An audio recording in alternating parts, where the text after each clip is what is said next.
Hello, welcome to Gardener's World.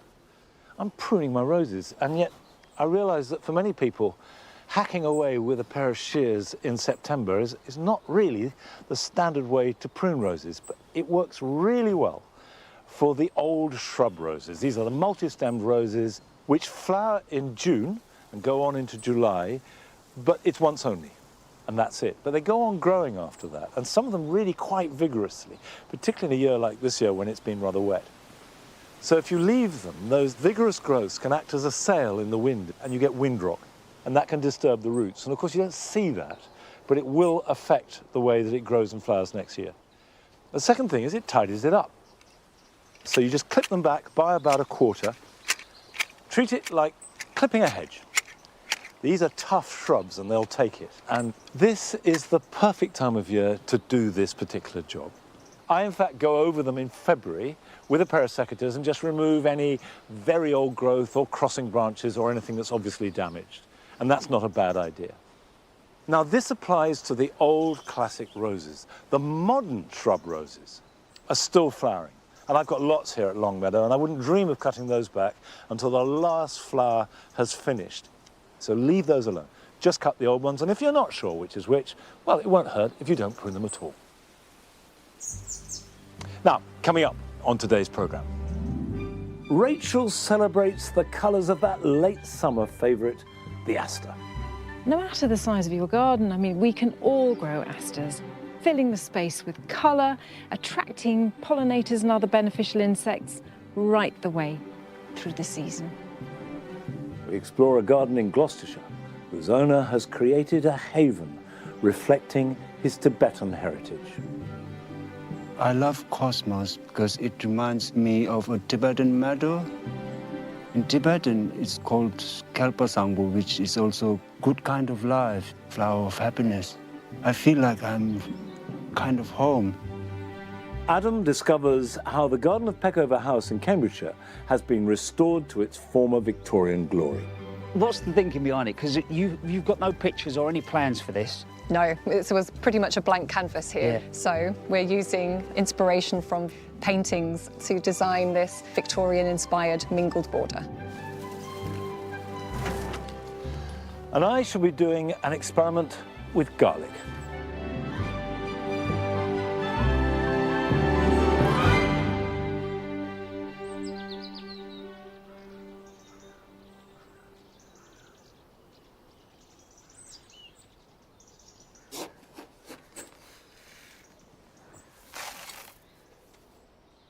I'm adding grit to what is already quite a gritty compost mix because we're at that time of year when planting spring bulbs is the biggest and central job.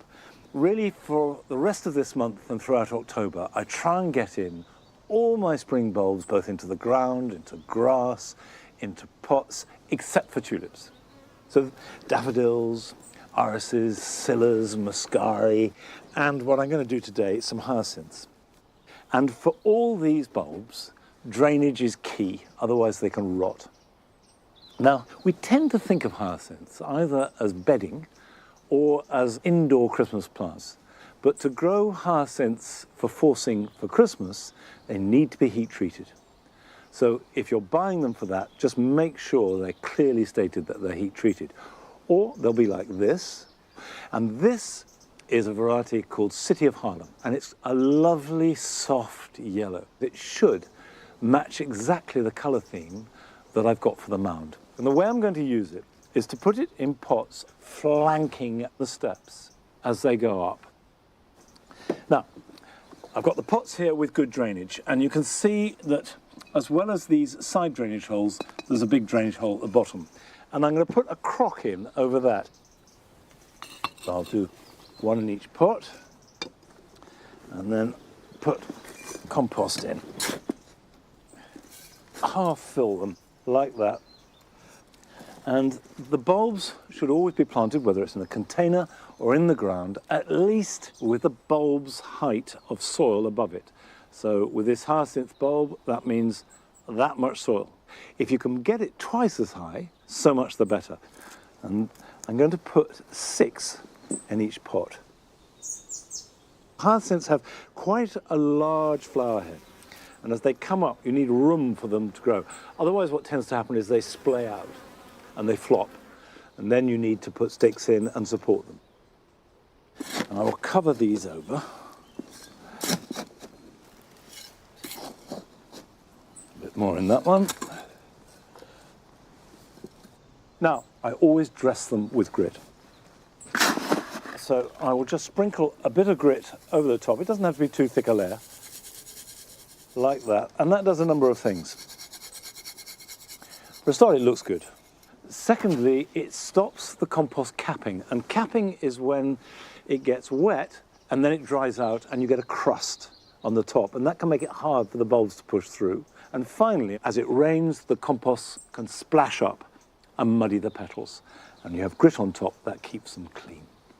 When I finish potting all these up, I'll give them a good soak, and then they won't need watering again until I start to see shoots appear, probably next February or March. So I tend to put them underneath a bench, let them get cold, but don't let them get drenched.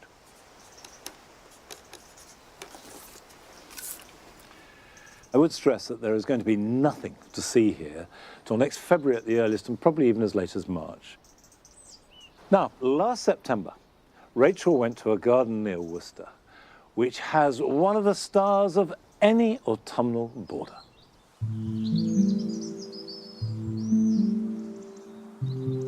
The end of summer, as it begins to slip into autumn, is for me one of the most magical times of the year. You've got that lovely warmth of the low sunlight. The air's just beginning to cool, but there are still so many beautiful plants to see. And top of the list for me are asters, Michaelmas daisies, which I absolutely adore. This garden in Worcestershire is home to a national collection of asters. And Dr. Margaret Stone has curated very carefully this selection of plants in wonderful pastel colours. And it's very much a living museum. I think, Margaret, for me, the magic about asters is the way that they bridge these seasons and have such a long flowering period. What is it for you that really draws you to them? Colour. The density of colour you get at this time of year. Late September, October, I don't think there's anything to beat Michaelmas daisies. A real bank of colour. Yeah, I think you're right. I mean, the scene is just extraordinary. When we first moved to the garden, I was recommended a nursery. Old Court Nurseries, the Picton Garden, have a collection that is roughly called Autumn Asters because they collect all of the different types of asters. I bought a collection of 10. Each year, because I have an October birthday, I treated myself to a few more and the collection gradually built up. Well, you know, I've got an October birthday too, so maybe that is the sort of the appeal, you know, something to do with the excitement of this time of year. I know there are so many asters, but the Novae Anglii and the Novae Belgii, tell me a bit about the difference between those two very popular groups of plants. Novae Anglii are easier for gardeners because they can be left in the ground for a long time and they still flourish, whereas Novae Belgii do need to be propagated more frequently by division. The Novae Anglii tend to be tall. They're mainly about 5 feet tall in good conditions. In my collection, I've got 1 species and 92 cultivars. There are 1 or 2 that I don't have that are on my wants list.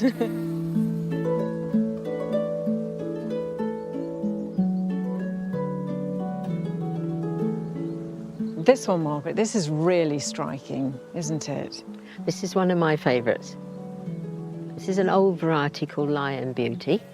I like the crimson circle that goes around the centre. Yeah, it's really beautiful and, again, absolutely smothered in flower and a good compact size and shape. Yes. I think people do worry about mildew with asters, there's sort of that reputation. Do you find it to be a problem? Novae Anglii don't get mildew. Novae Belgii can get mildew, but it tends to come because they're not sufficiently well cultivated. If they are given sufficient moisture, divided sufficiently often, then they don't get mildew. So in other words, if they're looked after well. I started planting the collection in order of colours. Along here I have all the purples. Here is Bar's purple, which is a very old variety. I think it's a really good garden plant. It's shorter than many of the newer ones. It's lovely, isn't it? It's really got a good compact shape. Yes. And very floriferous. I mean, Yes. there's masses of flower on there. These are quite different. Quite different, very different. Well, the one in the centre is Mandy's Choice, which I don't always stay out late at night to watch my flowers, but it's supposed not to close up at night. Whereas most Novae Anglii, I shut the flowers in late afternoon. So for flower arrangers, Yes. which you're interested That's got in, staying power. yes, that's good for flower indoors. That's very good to know. I think there's something about the softness of that pink as it sort of drifts off and the sun is just catching them is really enchanting, actually. I must say, when you see them like this, just the range of sizes, colours, form, just wondering with the colours how pollinators react to those colours, whether they're sort of more drawn to some than others. Honeybees, I know, can see in the ultraviolet part of the spectrum, so they see the plants quite differently from the way we see them. Certainly have a way of communicating with pollinating insects because obviously the centres are this lovely orangey, goldy yellow, and then once they're pollinated, they turn brown, don't they? So it's almost a message saying, don't come here, I've been pollinated, go somewhere else. I have to say, just seeing this fills me with joy. Thank you. It's fascinating to see a collection of a single type of plant, but I also really love looking at how Margaret uses those asters in more of a garden setting. And here, they're combined with all sorts of other perennials. There's the Verbena bonariensis just sort of bobbing around in the breeze, and this wonderful dark gold rudbeckia, and that gold is then picked up in the centre of the aster flowers. So the whole thing just ties together, and none of it's sort of overly staked and propped up and standing to attention. It's all a bit lax and flopping over, and it has that softness and movement, which is wonderful.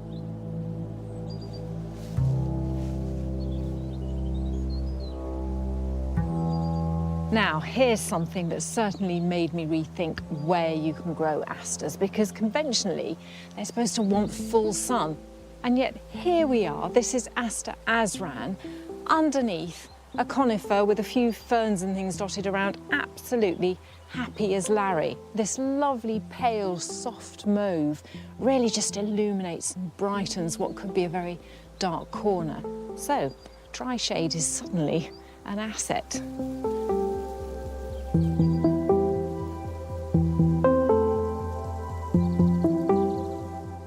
Margaret has filled her garden not only with an extraordinary national collection of Michaelmas daisies, but asters of all kinds. Here they're self-seeded, they create this sea of colour. But no matter the size of your garden, I mean, we can all grow asters, just choosing one or two that we really love and filling the space with colour, attracting pollinators and other beneficial insects right the way through the season.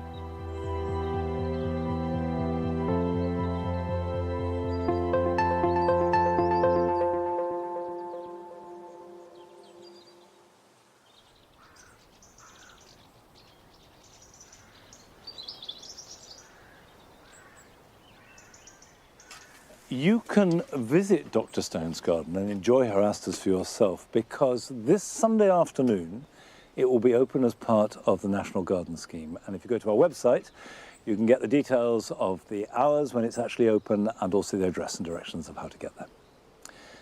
Now, here in the Jewel Garden, there's been quite a dramatic shift from summer to autumn, and a lot of the colour has gone. But there is still quite a lot of orange remaining, thank goodness. So you've got the orange from the David Howard dahlias, the Tithonias, which always are marvellous. And at last, the gingers are flowering. This is called Assam orange. And normally it starts flowering, well, certainly by early August, sometimes late July. But this year the flowers didn't develop until the beginning of this month. And they, with a few other bursts of orange, are just keeping the colour flying for a few weeks longer.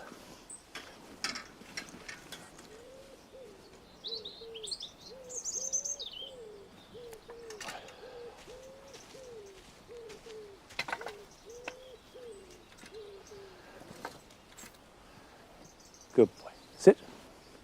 There's a good boy. This is the lawn that I sowed in May. And you can see it's got established quite well. And we've got a lawn which my grandchildren can now run up and down on, which was one of the main reasons I've made it.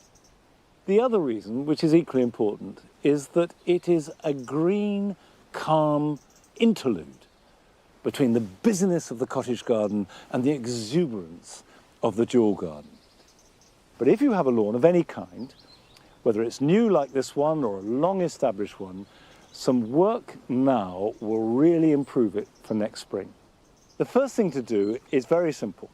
If you've got a wire rake, just give it a good scratch.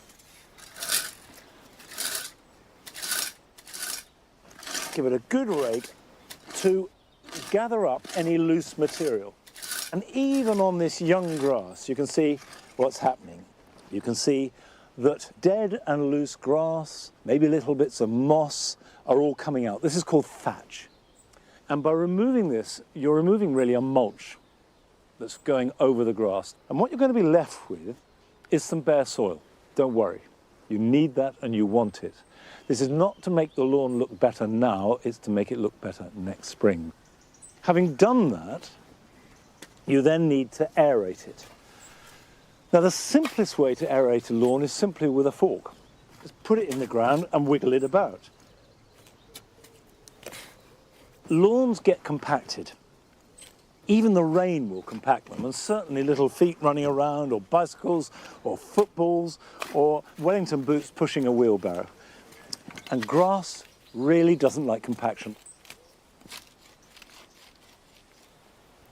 If you've got a big area of lawn, you can hire aerators. And the last thing to do is to seed over any bare patches. So simply just sprinkle the seed like that. It's good, isn't it, Ned? Look at that. It will germinate in days if the weather is at all mild, and then it will stop growing round about the end of October. Don't mow it, try not to tread on it, leave it till next spring, and then it's got established, it will grow away quickly, and you can start to mow it next March or April, and you won't even know that it's freshly sown. We're now going to a garden in Gloucestershire. It belongs to Tashi Donda. And for him it is extra special because it includes many memories and associations of his Tibetan heritage.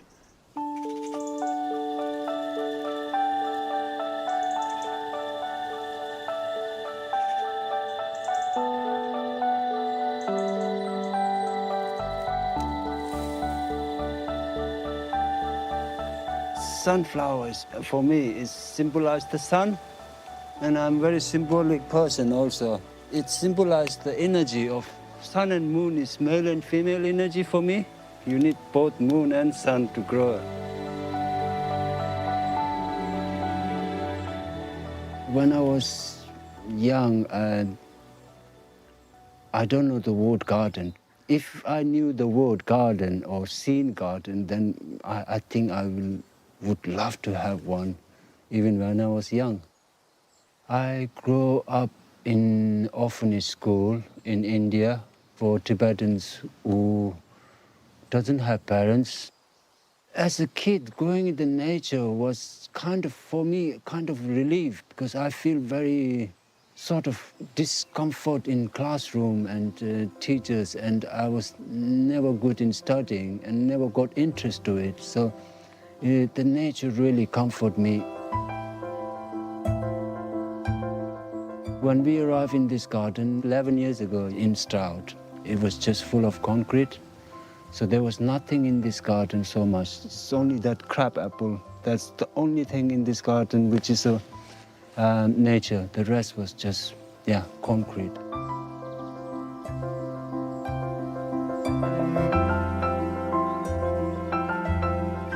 I don't go on holiday so much, so I'm trying to bring places which I love to go in our family garden. So this is a tropical bed. When I sit there on a chair, have a cup of tea or coffee, I felt like, oh, I'm in different space. Let's sing bananas, tree fern. We've got cannas here. The cannas is very easy to grow from seed. Growing from seed makes you cheaper and more plants. So most of these plants really need sun, basically, to flower, to change color. And that one, Albizia, common name is Persian silk tree. That is the plant which I say it goes to sleep in the evening. Because when the sun comes, it opens the leaf. When the sun goes down, it closes the leaves and it goes to bed. Like I will go to bed.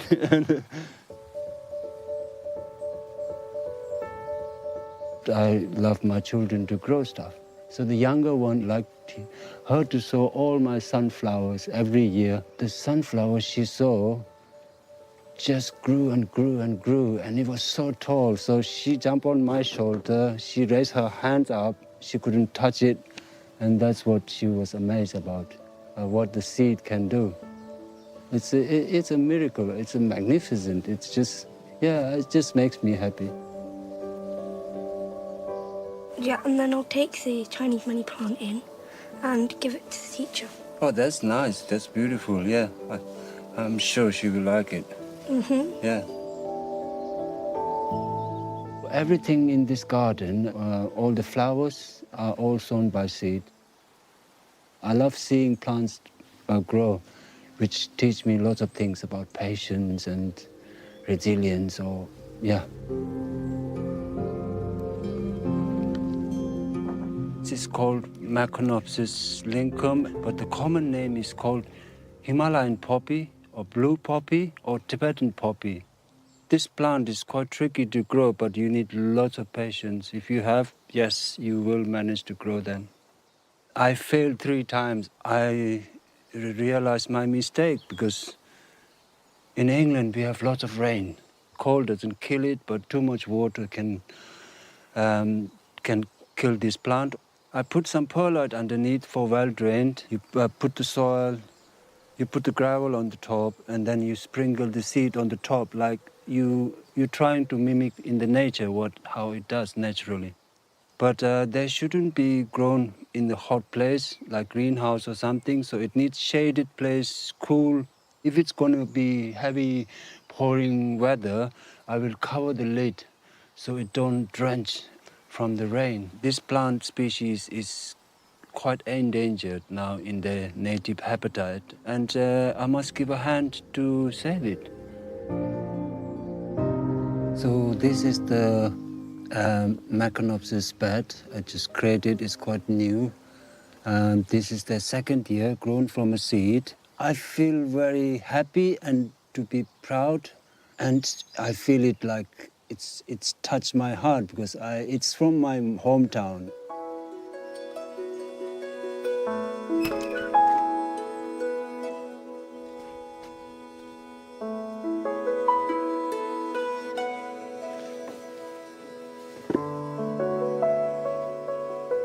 So this is a chili plant, 3 years old, and I love growing chilies. This is called Put Jolokia, and the common name is called ghost pepper. If you like spicy chili, then this is the plant you can go for it. But I warn you, it's very, very spicy. I love it, I love it. I store it in oil so it keeps fresh and longer. Most people like to grow chili as an annual, but if you look where they are from, most of the northern Himalayan region chilies, they are perennial. So you can keep them alive if you have space, and it will get more bushy, and it will grow as a small bushy tree. To care for winter, I cut all the leaves, only the leaf, not any branches, because they will die naturally. Take it somewhere just above 5 degrees. You store it in a light place, not dark. don't water too much, and then that's it.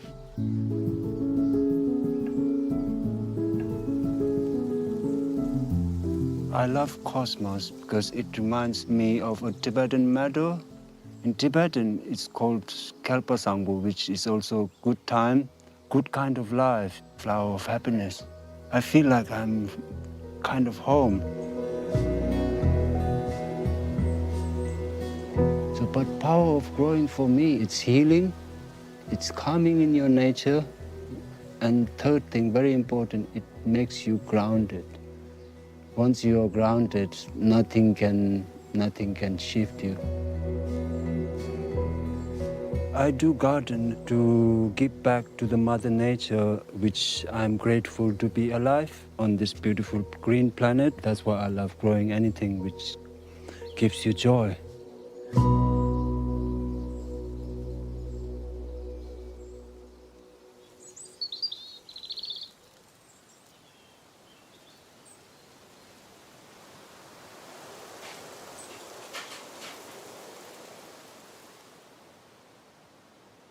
I really like the way that Tashi expressed something which I suspect an awful lot of us feel, which is that gardening grounds you. And when you're grounded, nothing can shift you. And gardening doesn't solve many, if any, of life's problems, but it does help you cope with them. Now, my grapes this year have been better than they ever have been before. And there are two reasons for that. The first is that I thinned much more radically than I've ever done before. I would say we put on the compost heap 2/3 of the bunches of grapes when they were green. And that has meant that the ones remaining have had more chance to take in nutrients, more light, and more air. Now, we've got plenty of grapes to eat, far more than we can eat, actually, even though I've reduced them down. It's worth pointing out, now look at that. I mean, it's just cornucopia, fantastic. This, by the way, is a variety called Black Hamburg, and it's a dessert grape, so no good for making wine. The only slight issue with dessert grapes of any type is they tend to all ripen at the same time, and they're difficult to store.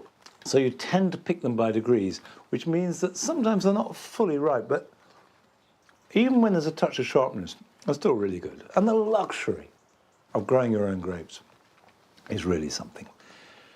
Now, still to come on today's programme. We visit a garden in Essex, where water and wildlife are the main attractions. For me, a garden's not really a garden unless it's got water in it. Water just brings so much life and so much interest.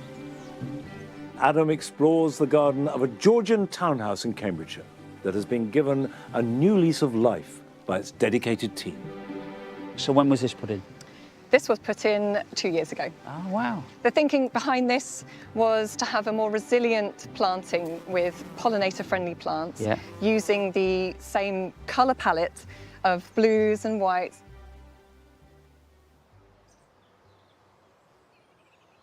But first, we're going to visit one of your gardens. And this comes from one of our viewers across the channel. Hello, I'm Eric. Welcome to my garden here in Normandy, France. I've always liked to be in gardens, even though when I was a child I didn't have much opportunity. So today I'm there as much as possible. 12 years ago I decided to move to the countryside in order to create my own garden. Today I'd like to show you how I established my perennial meadow using a no-dig approach. First, I mowed the existing lawn. Next, I laid down cardboard in 2 layers for better coverage, ensuring all tapes and adhesives were removed. Then I covered it with a mix of mowed grass, hay, and any other organic materials available from the garden, following permaculture principles. Ideally, I allow this setup to rest for several months before planting. So when it's time to plant, I simply dig a small hole for each plant, which minimizes labor and soil disturbance, preserving local wildlife.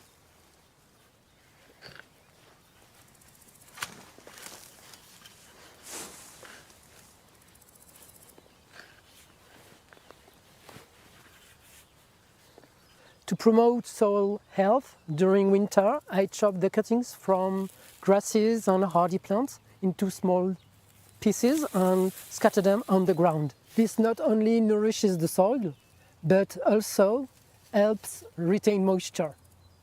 It may be a little bit messy initially, but after a month, it blends seamlessly into the garden. Thanks for watching, à bientôt!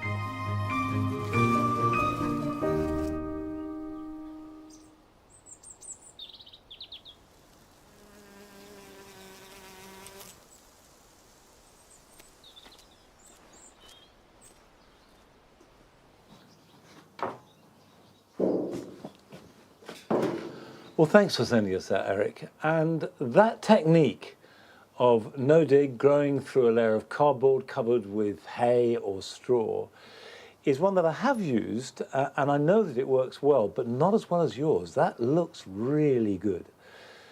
Now, I'm going to try an experiment with growing garlic this year, because I know a lot of people grow garlic from supermarket cloves. These are some cloves from my own garlic this year, very small, but perfectly tasty. And here we have supermarket garlic, and I have to say that only cost 55p. So let's give it a go. I'm going to plant it into this window box. And if you're planting anything in a container, but certainly garlic, it does need drainage holes. Okay, so I've got drainage holes in the bottom, and then I'm going to fill it full of a free draining compost. Garlic likes good, rich soil, but good drainage.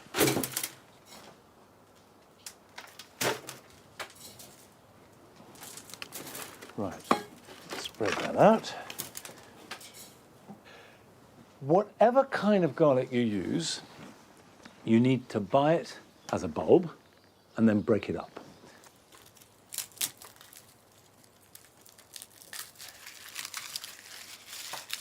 A lot of people do grow garlic from supermarket cloves, but if you want garlic that you know is virus-free and is well suited to your growing conditions, then probably it's a good idea to look for it from a reputable UK supplier.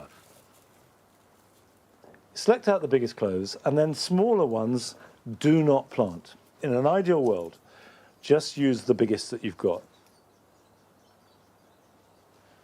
The thing to note with any clove of garlic is that whatever size it is, the flat bottom end is where the roots will come from, and the pointy end is where the shoot will come from.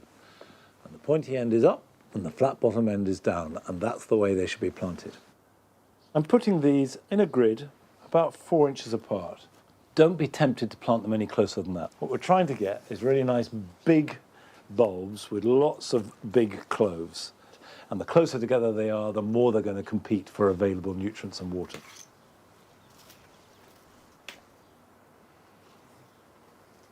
The reason why you plant garlic in autumn is because they need a period of cold to develop properly. At least a month, and ideally 2 months between 0 and 10 degrees. Because if you don't get that, you get this. This is one of my garlic from this year that hasn't broken into cloves. It's just one quite small bulb. Now, cover these over.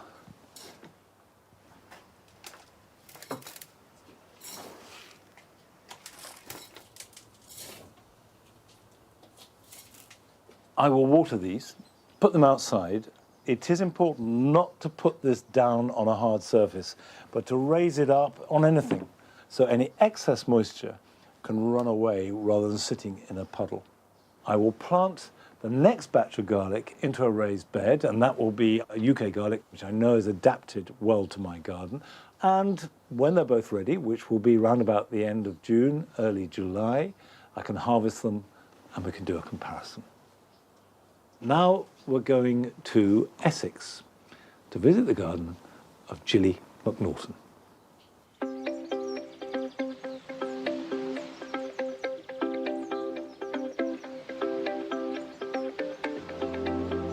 I'm Gilly, and this is my wildlife garden, which really is all about attracting as much biodiversity as possible. Oh, I haven't seen this one before. Look that up.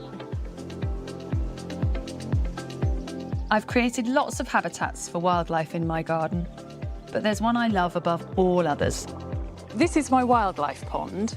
I really wanted it to blend with the garden and sort of merge with the grass so that it appears as a kind of pasture pond that you might find in a meadow.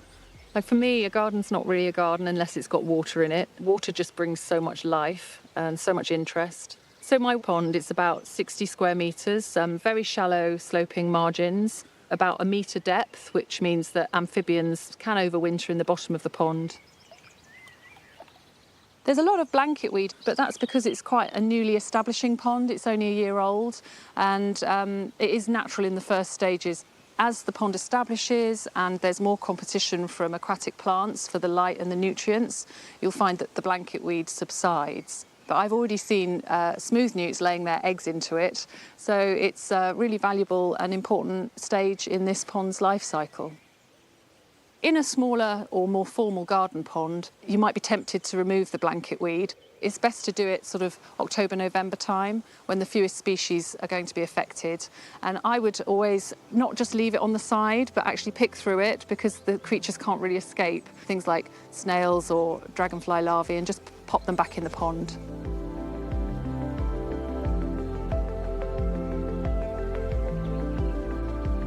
I've got ponds in my garden, but I've also got a whole garden in my pond. I love seeing all of the different aquatic plants through the seasons, the different leaf forms, and recognising the seedlings as they germinate. I've planted the pond to create a kind of diversity of structure in the marginal plants. So these upright stems are perfect for emerging dragonflies and damselflies. I find the aquatic plants really beautiful. This is water plantain. It has a beautiful spikelet of white flowers. I've also planted flowering rush, which has sort of pinky white flowers. This is brook lime, which has beautiful little blue flowers, and there's a lot of leaves at the water level, which is really good for newt egg laying. Fringed lily just romps across the pond. It's established really well, and it's got little tiny lily pads, and it has a beautiful yellow flower with tasselled petals. I've also planted marsh cinquefoil, which is in flower now, which has a lovely pink flower. So there's a real multitude of different plants that just add a whole new layer of interest to gardening.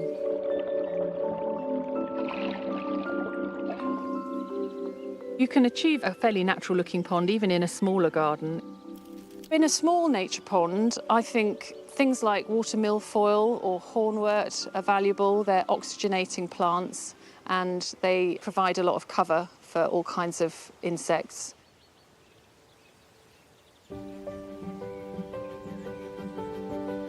We get a lot of deer and rabbits, and they nibble anything I plant, but they can't nibble things in the pond.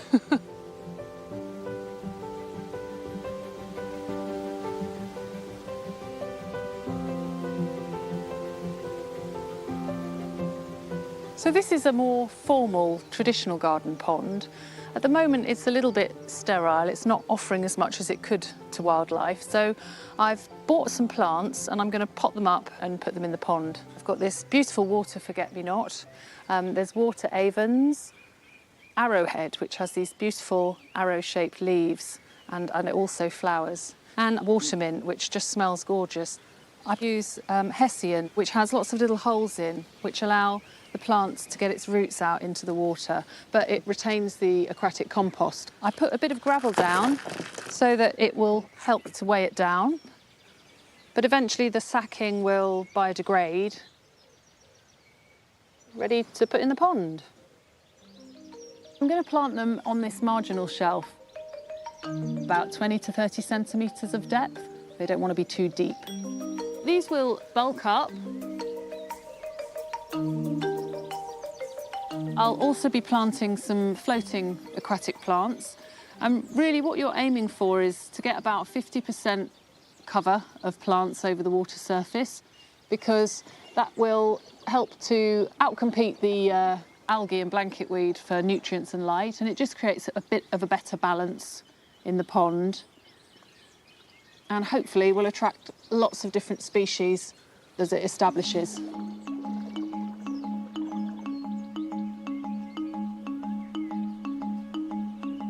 What I'm seeking to create really is just a thriving, buzzing habitat that's just full of plants, full of interest.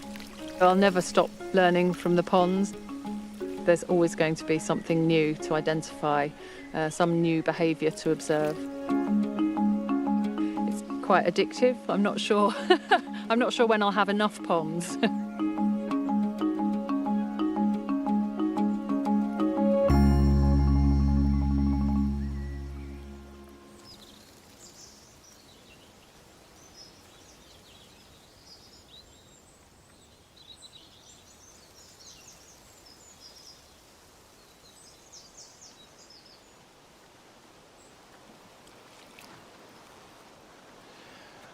Whilst there's no doubt that to get the most wildlife in your garden, you need as many diverse habitats as possible. If you just want to make a quick fix and introduce wildlife almost overnight, certainly putting in a pond and some long grass is going to be the most effective way to do it. And what Gilly's done is by making a pond surrounded by long grass, that's the gold standard. And I was also interested to see that she had blanket weed in the first year, which we don't have now in the pond, but I have had in the past. And if you've never had a pond, blanket weed can be really thick. It can be like rolls of felt that you take out. And of course, creatures do get stuck in there. I'm skimming off a bit of duckweed here, which is much lighter. And so by just leaving that on the side of the pond, water snails, any newts, beetles, can easily get out and get back into the water, and then a day or two I'll come and collect it up and put it on the compost heap. As a wildlife pond, this is fantastic. But I wanted to do more than that. I wanted to look really good as a water feature in its own right. And that means I need to cut back and thin. And the timing of the thinning is dictated as much by the needs of the wildlife as anything else. So I can't leave it till winter because that would disturb the hibernating creatures at the bottom of the pond. The best time really will be towards the middle and end of October. So I will get in and do a lot then. Things like the water lily, and you can see how it's mounded up, and that's a really good sign it needs thinning, should be left till next spring. So timing is important in these things. But actually, I'm going to leave it alone now because I've got something else I need to be getting on with.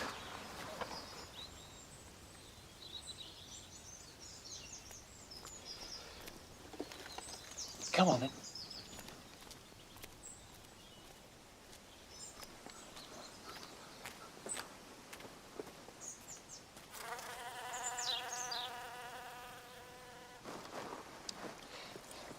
These are some cornflowers that I sowed at the beginning of August, and you can see they're now good-sized plants. They're in plugs, so they can't stay in here over winter, but I sowed them deliberately in August to plant out now here in the Paradise Garden. It's a variety called Double Blue, and as the name suggests, got really good blue flowers. In fact, you can just see there are a few little flower buds appearing, although you expect them to be at their best in June and July. But I wanted these to get ahead, because my plan is to plant out here into the Paradise Garden, not to give me a display this autumn, but to fill a gap between the end of the tulips and the arrival of the roses.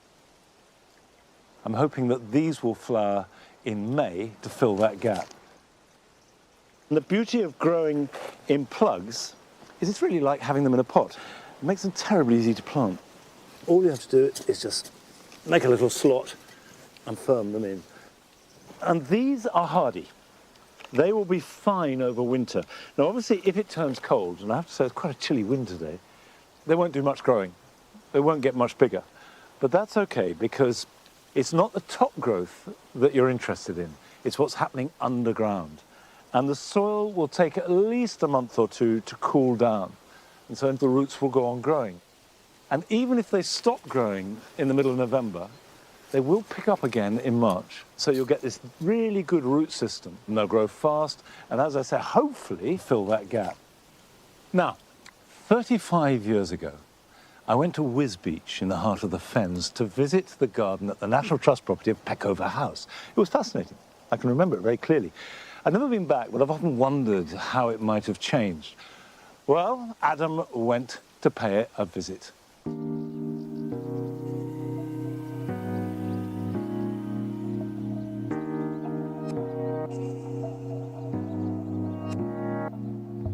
Getting to have a nose around any garden, I think, is a complete joy. But when you visit one that was created centuries ago, there is a real depth to that story, and it makes me just want to explore. And the gardens at Peckover House don't disappoint.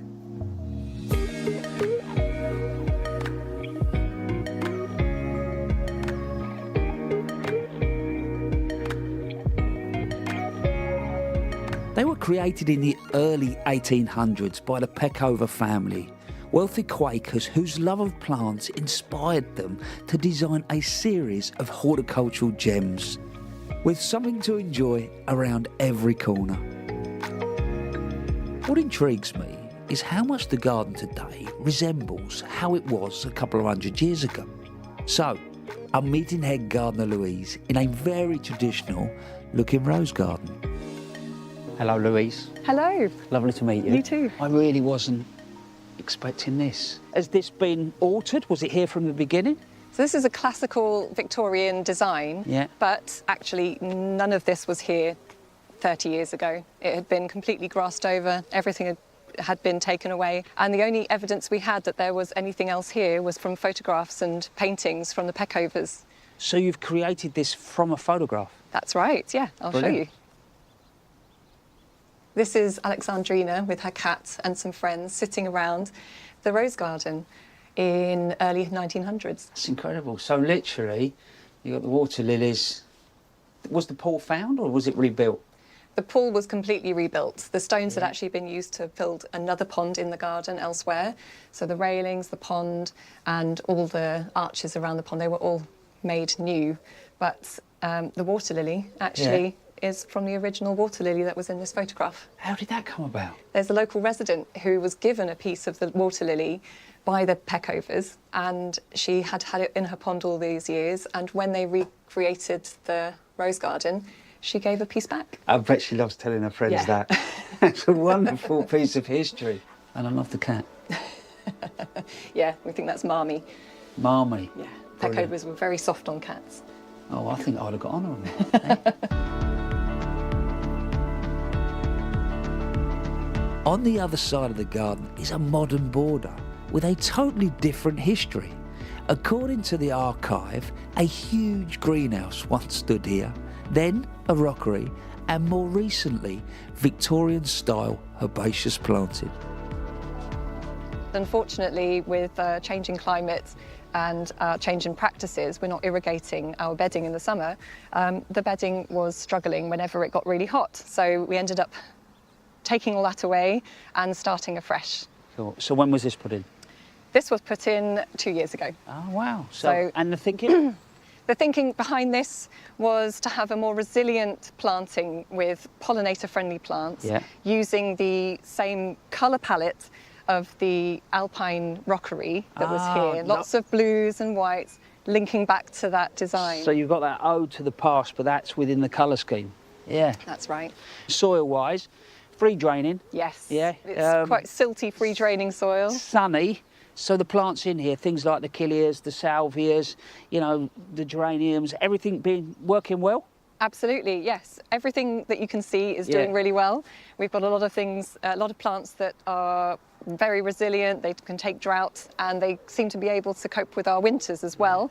The only thing that's not working very well is the line of roses that are behind. That you can't really see. Actually see. I was sort of thinking, hopefully you'll say it and I won't have to. Yeah, they're doing terribly. Yeah, so what was the thinking with those? Those roses, they were heritage roses. Yeah. They were supposed to be a bridge between the planting at the front and the tall ramblers trained on the walls. But unfortunately, they're really struggling. We're not sure why, but they've been getting some disease. They're not filling out, and we've got to go back to the drawing board. Yeah. Any ideas what you're thinking? Something shrubby. We're thinking maybe species roses. We'll train those in to create a bit of height at the back of the border.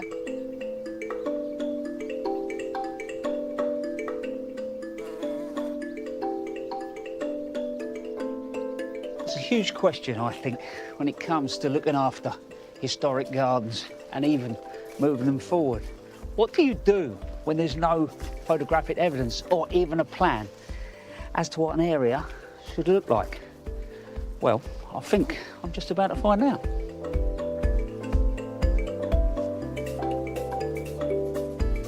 I hope this is the right achillea. Yeah, that looks like the right one. There you go. Brilliant, thank you. So, come on then, tell me what this is all about. I'm gagging to know, because it's all laid out that side, but actually at the moment it looks more like a cutting garden. Work in progress, yes. All the plants you can see behind you are stock plants that we've been buying in, growing from seed and trialling in the garden. So they're all labelled, all lined in rows, so we know exactly what we've got, and they're ready to be divided in autumn. But this designer in me, how are they being laid out? What's the thinking behind it? Because you've got no pictures or any plans for this. No, it was pretty much a blank canvas here. Yeah. We don't have any historical evidence for what used to be grown here. So we're using inspiration from Victorian paintings of gardens at the time by an artist called George Samuel Elgood. Right. He'd painted lots of gardens from around Britain and across Europe. And yeah, they were beautiful, detailed paintings of herbaceous borders. And we're using inspiration from that to design this Victorian-inspired mingled border. You're creating herbaceous borders that are very deep, very big, and you were to think back to if they'd have done this before, how many gardeners? They had a big team. At one time, they had at least 14 gardeners here. At least 14 gardeners, yeah. Fast forward, go on, what have you got? Today, we've got 2 full-time staff and about 20 volunteers. Yeah, which... So we couldn't do it without them. It's absolutely essential to keep a garden of this sort of complexity going.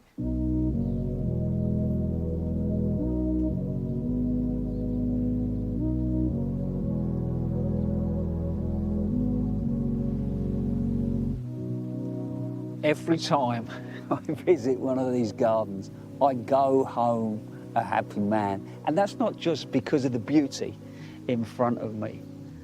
The people that you meet care, they want to nurture, make sure this is here in another couple of 100 years' time. And you can see from the changes that are being made, we live in a different world. Gardens cannot stand still. And I think that is what makes them special.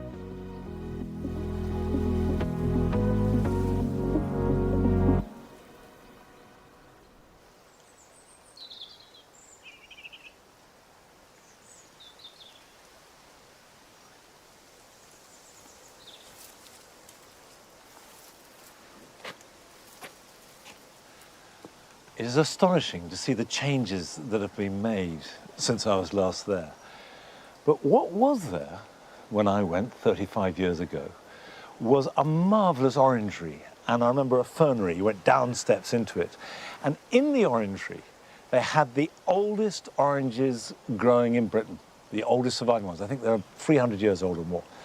And the gardener at the time gave me a cutting from that orange tree. And this is it. And a couple of years ago, it was blasted by cold and all signs of life went, and I thought I'd lost it. But you can see it's regrowing, and I think it's going to survive and be fine. So this is my little piece of Peckover house here at Longmeadow. Now, I've still got some more of these cornflowers to plant, but while I'm doing that, here are your jobs for the weekend.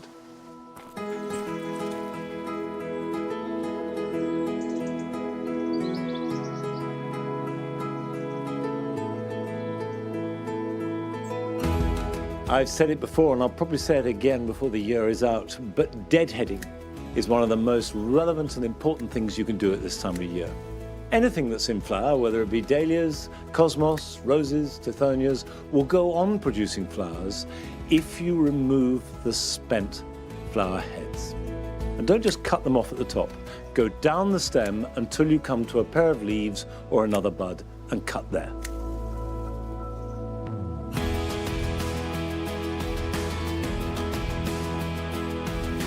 Now is the time to plant out biennials, like these Honesty. And that applies to foxgloves, wallflowers, forget-me-nots, all plants which have established their roots and foliage now, but won't flower till next spring. Put them where you want them to flower, and they will grow away and get nice, strong roots ready to perform at their best as soon as spring comes round. And of course, water them in well.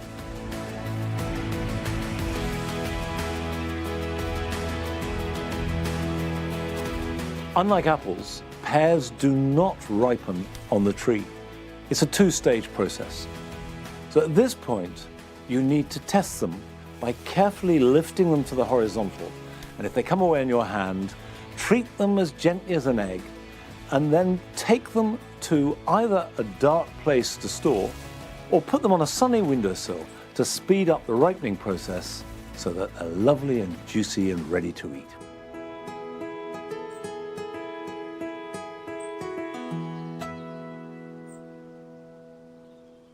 I think by and large this summer has been good in the vegetable garden. The weather may not have been perfect, but vegetables haven't minded too much. Although I have to say my Florence fennel is starting to bolt. It's really tricky, Florence fennel. It responds so sensitively to changes in water and temperature. Chard always does well. It's doing particularly well this year. And the great thing about chard is it's one of those vegetables that you can grow almost 12 months of the year. I wouldn't be without it. I absolutely love it. But my favourite vegetable, particularly at this time of year, in early autumn and really up through till Christmas, is radicchio. It's a form of chicory. Sow the seed in spring, plant them out, and then they develop a mass of green leaves that are totally inedible. They're really bitter. But what they're doing is they're feeding the roots. And then it starts to heart up, rather like a cabbage, which as the weather gets colder, turns red. So there you have what looks like a sort of glorified lettuce, but if we start to take off these green leaves, and I hope having done this there is a red heart in here. Some of them are more white than red, some of them more red than white, some of them have their red on the inside of the leaf. But if I cut through this, you can see that it's got that red and white interior. And all the red and all the white is delicious. Well, that's it for this week. Next week, Frances will be with you at Powderham Castle, and you can join her at 8 o'clock. And I'll see you back here in Longmeadow in a couple of weeks' time. So until then, bye-bye.